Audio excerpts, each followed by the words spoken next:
What's going on, everyone? Welcome back. Today we've got another live fantasy football mock draft for you back on Yahoo with a 10-team half PPR mock where we will be selecting 5th overall, so it should be pretty interesting.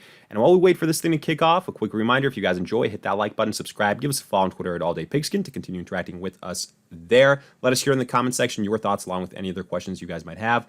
But in the meantime, let's get into it. Before getting into our breakdown, I want to highlight the sponsor of today's video, OddsJam. OddsJam continues to be the place that I use for all of my sports betting research, from the NFL, NBA, MLB, to daily fantasy and everything in between. But don't just take my word for it. Let me show you firsthand all the amazing tools OddsJam has to offer. Starting with their positive EV tool, which identifies situations where a single sportsbook has mispriced their line compared to the rest of the market. They're basically willing to pay a lot more so that you bet with them compared to the other sportsbook. At the end of the day, you're getting the best odds, essentially a mathematical edge and guaranteed money in the long run. But also available is OddsJam's arbitrage tool, which shows situations where the market is so mispriced that you can bet on both sides and guarantee a risk-free return. OddsJam's calculators show you exactly how much you have to bet on the over and under and what the respective guaranteed risk-free return would be. There's also OddsJam's Sportsbook tool, which consolidates all available market info, over 200 sportsbooks, and provides updates in real time and allows you to see line movement. But my personal favorite is their Fantasy Optimizer tool, which is great for those using PrizePicks, Underdogs, or other daily fantasy sites, as you get to see discrepancies between all of these sportsbooks. Imagine, PrizePicks has a Patrick Mahomes line at 200.5 passing yards, and all other books like FanDuel and Underdog have this line at 230 passing yards. Well, getting the over 200.5 on PrizePicks would be an absolute steal. Guess what? OddsJam does that for you. And the good news is, if you sign up today and use our code PIGSKIN, check the link and promo code in the description of this video, you will get 25% off your first month. OddsJam also has a 7-day free trial, so you get to try before you buy. So don't waste any more time and sign up for OddsJam using our code PIGSKIN today. Now, the first 2 picks have been made. They are Christian McCaffrey, Justin Jefferson. Hallelujah.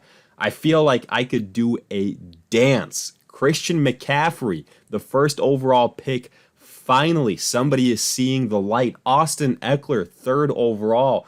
2 running backs in the first 3 picks. That's the way it should be. I feel vindicated, but no, look, joking aside, here I think that this is the proper way to start your mock drafts. Okay, you want to have Justin Jefferson as a top 3 pick, fine, whatever, but Austin Eckler and Christian McCaffrey should definitely be in your top 3, whatever combo you have. Now, Jamar Chase was just selected, so we're up here 5th overall. And I've said this before, I think the 5th spot, right in the middle of the draft, is a really good spot. I can go a number of different ways. I could go Cooper Kupp. I could go Nick Chubb, Bijan. I'm going to go Cooper Kupp. I'm not afraid of the injury. You know, part of this is so that I can, maybe calm some of your nerves if you have those in relation to Cooper Kupp. You know, he sustained his minor injury a couple of weeks ago. He's fine. He's expected to play in week 1. It's not one of those situations like a Terry McLaurin or a Jackson Smith and Jigba that just now, a day or 2 ago, had their respective injuries. That's a different situation. We'd be looking at Cooper Kupp a little bit differently if that was the case. But no, he's expected to play week 1. We're not all that worried. We have him right there with Justin Jefferson. So yet another reason to kind of highlight him again. I've called him must own. To me, he is a great value in the first round. He is the only guy that, I would be drafting as far as probably wide receivers, considering the prices for Justin Jefferson and Jamar Chase and the other guys, compared to if I was passing on the running back position. I just think Cooper Kupp, the talent, the value right now is the best. He's the only wide receiver I'm kind of really interested in if I was going to take a chance on that position in the first round. Running back wise, though, let's quickly look at the draft results here. and see what happened after our Jamar Chase, or after our Cooper Kupp selection, excuse me. Tyreek Hill went, then Bijan Robinson, Travis Kelce, Saquon Barkley, Nick Chubb. Great value on these running backs. I was considering Nick Chubb and or Bijan Robinson. Tony Pollard goes at the 2-1. He's actually somebody that I was seriously considering. And to me, he's a guy that has been dropping a little bit, and I love taking advantage of that when I can. Now here, I didn't go into this draft with this mindset, but Davante Adams is still there. I always preach also, take good value when it's available. Let's see what happens here if we go back-to-back wide receivers in the first 2 rounds. I don't typically endorse this strategy, but, I feel confident enough in our drafting skills for us to be able to put together, hopefully, a viable roster, good group of running backs still. Let's see if that's the case. Hopefully for those of you that are watching that are very wide receiver heavy and kind of leaning that way, maybe you could use this as an example. Now, let's kind of go back to these selections. I said Tony Pollard at the 2-1. I have no problem with it. I was wondering if he might fall to me. A.J. Brown, then Stephon Diggs, CeeDee Lamb. I would not be drafting A.J. Brown ahead of Davante Adams. That's just me personally. Derrick Henry at the 205. Probably would have drafted him if he was there. This entire draft could have gotten a little bit of a different feel to it. But he was sniped. It's okay. We pivot. And this can be a nice exercise for those people that are waiting on their running back position. So we went Cooper Kupp, Davante Adams, Patrick Mahomes at the 207. You guys know how I feel about that. In case you don't, I hate it. And basically, never be the first one to select that first tier 1 quarterback. You're just asking for trouble. I would be almost certain that you see either Josh Allen or Jalen Hurts go a full round after Patrick Mahomes. So that's your first failure. And your second failure is, why would you do so in the second or third round when you can get a Justin Fields, Lamar Jackson, Trevor Lawrence, or Justin Herbert 3 rounds later? So that's just my thoughts there. Now, afterwards, Garrett Wilson, Jonathan Taylor. I was kind of contemplating Jonathan Taylor. I'm not going to lie to you guys, but I decided, okay, let's go Davante Adams. Let's just see how far Jonathan Taylor falls. So he falls to the end of the second round, kind of what we've been seeing because of his contract uncertainties. Then Jalen Waddle, Travis Etienne, Amon-Ra lasting until the second pick in the third round. Very good value. We just had Josh Jacobs, Najee Harris. I was really hoping that, Josh Jacobs would fall to me. Here, I'm looking at the running back position. Joe Mixon is the guy that I have probably ranked the next highest, so I'm going to go in that direction. I was between him and Chris Olave. You guys know that I love Chris Olave, but I already have Cooper Kupp, I already have Davante Adams. So, Chris Olave, a typical draft pick here for me in the third round, kind of took a little bit of a backseat to addressing the running back position. Jalen Hurts went immediately after our selection of Joe Mixon. So let's count the picks in between Mahomes and Jalen Hurts. 1, 2, 3, 4, 5, 6, 7, 8. 8 selections, almost a full round. And then we, in fact, have a full round in between Patrick Mahomes and wherever Josh Allen gets selected. Jalen Hurts is the 9th. Chris Olave is the 10th. So full round, Mark Andrews. And then let's see what happens here. So Devonta Smith, I do think Josh Allen is going to be drafted here at some point in time. I'm looking at the wide receiver position. Again, we've got Cooper Kupp, Davante Adams. I'm okay waiting on the wide receiver position for a while. There goes Josh Allen, last pick in the third round. Guys that I do like, Keenan Allen, Calvin Ridley. You guys know the names that I am a fan of. The running back position, we've got Aaron Jones, Ramondre Stevenson, Jahmyr Gibbs.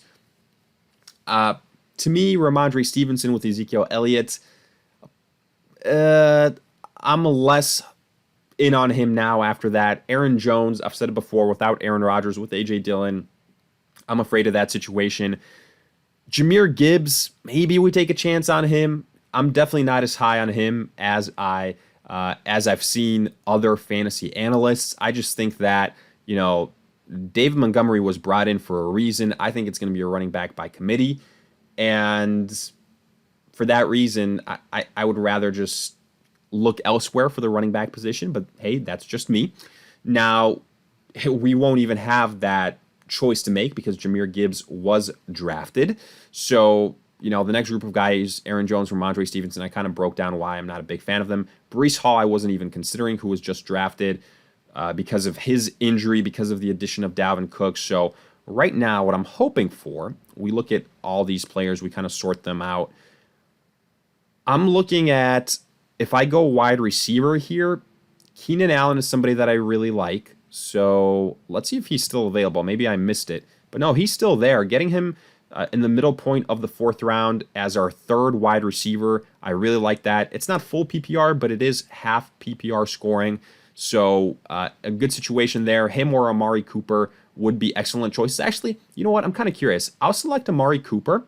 Let's see how far Keenan Allen falls. Amari Cooper is somebody that I also do like. I think with Deshaun Watson there, it's a good situation. I just really want to see how far Keenan Allen falls. Sometimes I just do this exercise to see where some of these guys that are ranked a little bit lower on certain platforms, how far they fall, and if we can stretch the limits to how long we wait to draft them. So right now, Cooper Kupp, Devontae Adams, Amari Cooper, we've got 3 stud wide receivers. In the 5th round, I think as far as running backs concerned, we're going to be able to land at least a James Conner, at least a Miles Sanders, something of that nature. So, it's not ideal. We still need more running back depth. I believe we don't have a true number 1 running back, which does scare me. But I think we can get creative here, right?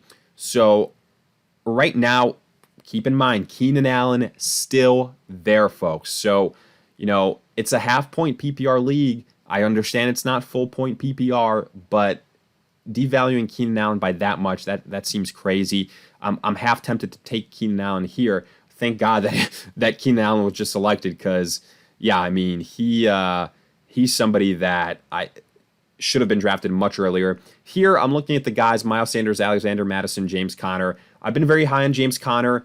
I continue to be Miles Sanders, Alexander Mattison. I also like them. They're just a little bit banged up right now. So I'm going to go James Conner here.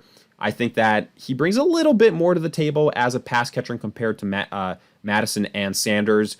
But what I'm truly hoping for is in this next round, I can get one of those Sanders and Madison that I passed up on. If not, I'm looking at James Cook. I'm looking at Rachaad White. I'm looking at Alvin Kamara. Now, overall here, let's see the tight end situation. Actually, let me look at the draft so far. I think we might see a couple quarterbacks start to go here. I wouldn't be shocked if, you see Justin Fields, Lamar Jackson, something like that. This individual has 2 tight ends. Whoa, Travis Kelce and Mark Andrews. So we know that he's not taking a tight end. Let's see if there's a little bit of a tight end run. We've got a couple picks to wait until we make another selection. I anticipate some running backs will be drafted as well. I think we've gotten to the point where there's some pretty good value at the running back position. But, you could say that for the wide receiver position as well. Guys like a DJ Moore, guys like a, Brennan Ayuk, Marquise Brown, Mike Williams, just a couple of names. So remember what I predicted a little bit ago, I think literally less than 30 seconds ago, that there would be a running back run? Well, the last 3 picks have all been running back. Kenneth Walker, Dameon Pierce, Alexander Mattison. I told you there was still value at that position, and we are seeing it go here. DJ Moore was just selected. Nice value there. 4 picks until we can hopefully add another running back. But we've got a couple auto picks, so I think they might screw up our plans just a little bit, but let's see. Let's monitor the situation. It could be a lot worse. We technically do have 2 running backs, so I'm not as worried as if we had only addressed that position once by now. Ideally, what I'm looking at here, Miles Sanders, James Cook, Rachaad White, Alvin Kamara. At wide receiver, we're fine. Marquise Brown, we can wait on. Tight end, George Kittle is still there. He's tempting, I'm not going to lie. My next highest ranked tight end. Quarterback, Justin Fields, Joe Burrow. These guys are all tempting. So that's something to monitor. Let's see how many people have a quarterback here. So in between my selections, these two guys have a quarterback. These two don't. So as long as this selection here isn't a quarterback, I can get one of the guys that I really like at the quarterback position still. Oh, George Kittle, we get sniped on our guy. That's tough. That is tough to see. So I was going to go with George Kittle here, folks. I was, and then get a quarterback in the next round. But, that's all right. Miles Sanders, he's been a guy that I've been touting. Yes, I am a little bit worried about the offensive line play in the preseason. But again, it's preseason. We have to try and not overreact to the good, to the bad in the preseason. I still believe in everything that I said about Miles Sanders. He said that he is going to, be ready for week 1. So I believe in that. I do think he has the potential to be Josh Jacobs of this season. We'll see if it pans out, right? Now, here in the 7th round, quarterback, tight end again, those are the choices. Trevor Lawrence, Justin Herbert is going to be one of the selections for us because the tight ends were just drafted. Kyle Pitts and Dallas Goedert. We officially had our first kicker drafted, so that's how you know it's time to start wrapping this thing up. Now, here, it's our turn to make selection. Trevor Lawrence, Justin Herbert. Who do we have higher? I personally have Justin Herbert a little bit higher. Neither one of these guys we can pair up with somebody in terms of a stack. So welcome to the squad, Justin Herbert. We get our quarterback situation taken care of. And, it's a good thing we did because there was a little bit of a quarterback run. Trevor Lawrence, Daniel Jones. We're going to make one final selection here. We only need to add a tight end position or just, best player available. Tight end right now. Ooh, I didn't even notice Darren Waller. Completely forgot about Darren Waller, folks. I really, really did. But it's okay. We can highlight other names. I'm not sure how I blanked on Darren Waller, but hey, that's why we do these mock drafts. Get the kinks out now. Ooh, Alvin Kamara goes as well. Bit of a bummer. I'm not gonna lie. I was hoping he can make it back to us and we could really, really get just a deep, deep bench of running backs in case somebody struggles, in case there's an injury. So it is what it is. We're going to be able to, look elsewhere. Now, again, I think we're going to get sniped here on Darren Waller. If we end up with Waller, we're going to be very, very lucky. I'm not going to lie to you. But, wow, Rachaad White goes. So, yeah, he was that kind of last running back, if we went there, that we would have considered. We're going to go Darren Waller here. He's kind of been going up draft boards. I personally still have, George Kittle, other guys kind of above him. But, hey, if he can stay healthy, Darren Waller, where we got him is a steal. But I will say don't go into these drafts expecting to get Darren Waller as late as we did. Definitely one of the one-offs. But, hey, we can't control that. We select who's there. But overall, I actually really, really like this team, folks. Justin Herbert, a top 10 guy, borderline top 5. Cooper Kupp, Devontae Adams, top 5 wide receivers. Amari Cooper, ultimate trio of wide receivers. Then running back, we waited, but, could have been a lot worse. We got lucky. Joe Mixon, James Conner, and Miles Sanders. We got super lucky with Darren Waller. So I like the way this thing turned out. I think, we've been in situations where luck is against us. Here, I think we did get lucky, but let me know your thoughts in the comment section. Agree, disagree, along with any other questions you guys might have. If you enjoyed, hit that like button, subscribe, give us a follow on Twitter at AllDayPigskin to continue interacting with us there. But in the meantime, we'll see you guys in future videos.